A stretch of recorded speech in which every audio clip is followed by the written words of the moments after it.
Assalamualaikum warahmatullahi wabarakatuh. Shalom, Om Swastiastu, Namo Buddhaya, salam kebajikan dan salam sejahtera untuk kita semua.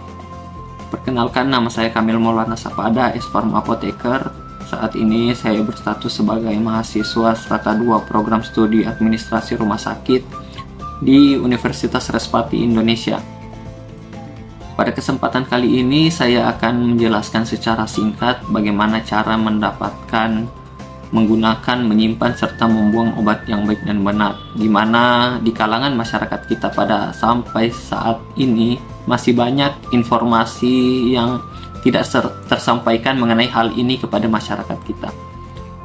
Seperti mendapatkan obat. Mendapatkan obat ini seharusnya obat itu diperoleh pada fasilitas kesehatan yang resmi, yang legal memang menyediakan obat tersebut.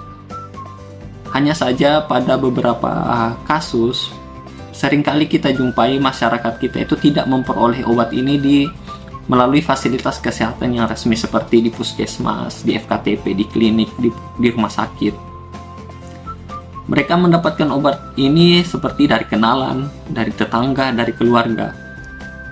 Hal ini sebenarnya cukup tidak baik dan bahkan berisiko, karena obat yang kita peroleh bukan pada fasilitas kesehatan yang resmi. Ini informasi tentang obatnya terbatas atau bahkan sudah tidak ada lagi.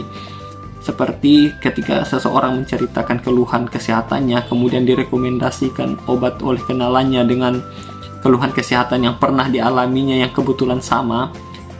Apalagi bila dia memberikan obat dan diterima obat itu, tentunya kemasannya tidak bagus lagi. Kemasannya sudah tidak layak lagi, di mana di kemasan ini tertera berbagai informasi tentang obat seperti tanggal kadaluarsa, yang menurut saya itu adalah sesuatu yang sangat penting informasinya bagi kita untuk menggunakan obat tersebut. Kemudian menggunakan obat. Penggunaan obat ini informasinya sebenarnya sudah lengkap di kemasan obat serta di brosur obat. Kemudian juga di etiket obat apabila kita memperoleh obat itu di puskesmas dan di rumah sakit, itu kita diberikan etiket bagaimana cara menggunakan obat tersebut. Hanya saja masih sering juga kita jumpai penggunaan obat ini yang tidak benar di kalangan masyarakat kita, seperti mengkonsumsi obat dengan minuman dan makanan tertentu, seperti mengkonsumsi obat dengan teh, dengan kopi, dengan susu.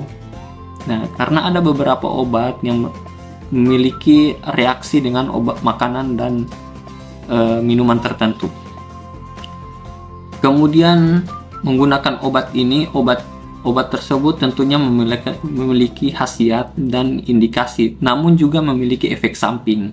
Nah, apabila seseorang tersebut mengalami efek samping, kadangkala dia tetap meneruskan mengkonsumsi obat tersebut. Padahal seharusnya apabila seseorang menerima reaksi yang tidak diinginkan atau efek samping yang mengganggu, sebaiknya dikonsultasikan kepada dokter atau apoteker. Kemudian tentang bagaimana cara menyimpan obat yang baik dan yang benar. Sebenarnya juga penyimpanan obat itu informasinya sudah tertera pada kemasan dan juga brosur obat, seperti yang sering kita jumpai itu simpan pada suhu yang sejuk, hindari terkena sinar matahari langsung, hindari dari jangkauan anak-anak.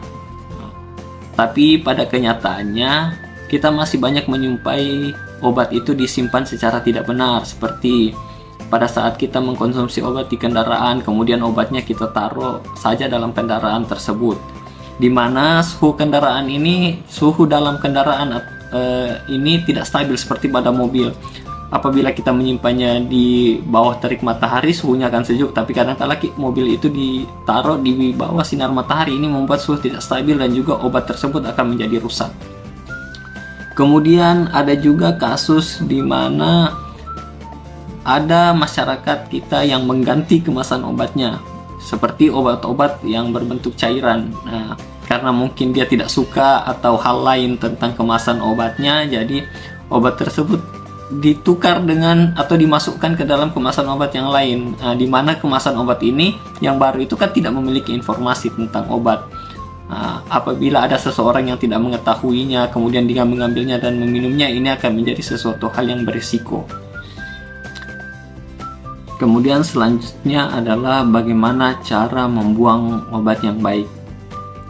Pada obat ada informasi mengenai tanggal kadaluarsa, yaitu tanggal atau waktu di mana obat itu tidak bisa digunakan lagi. Nah, hanya saja pada beberapa kasus ada masyarakat kita yang menyimpan obat dan tidak memperhatikan tanggal kadaluarsa tersebut, kemudian mengkonsumsi obatnya. Tidak jarang juga kita temui pada beberapa fasilitas kesehatan yang petugasnya juga tidak memeriksa dengan teliti tanggal kadaluarsa ini. Jadi, secara tidak sengaja pasien atau orang yang akan mengkonsumsi obat itu mendapatkan obat dengan obat yang telah kadaluarsa. Nah, hal ini diharapkan untuk menjadi perhatian lebih lagi kepada apoteker dan kepada farmasis untuk selalu mengecek tanggal kadaluarsa obat sebelum diserahkan kepada pasien. Namun ada juga obat yang seharusnya kita membuangnya tanpa memperhatikan kadaluarsanya, seperti obat yang telah mengalami perubahan warna, mengalami perubahan bau yang tidak wajar. Nah, obat ini sebaiknya dibuang. Kemudian obat dengan kemasan yang telah rusak, walaupun tanggal kadaluarsanya masih lama, tapi apabila obat itu telah memiliki perubahan warna, memiliki endapan untuk obat yang cairan, kemudian kemasannya telah rusak, sebaiknya obat ini dibuang dan tidak digunakan lagi. Demikianlah penjelasan singkat saya mengenai bagaimana cara mendapatkan, menggunakan, menyimpan, serta membuang obat yang baik dan yang benar. Saya mohon maaf apabila ada kesalahan informasi yang saya berikan. Akhir kata saya ucapkan terima kasih. Wassalamualaikum warahmatullahi wabarakatuh.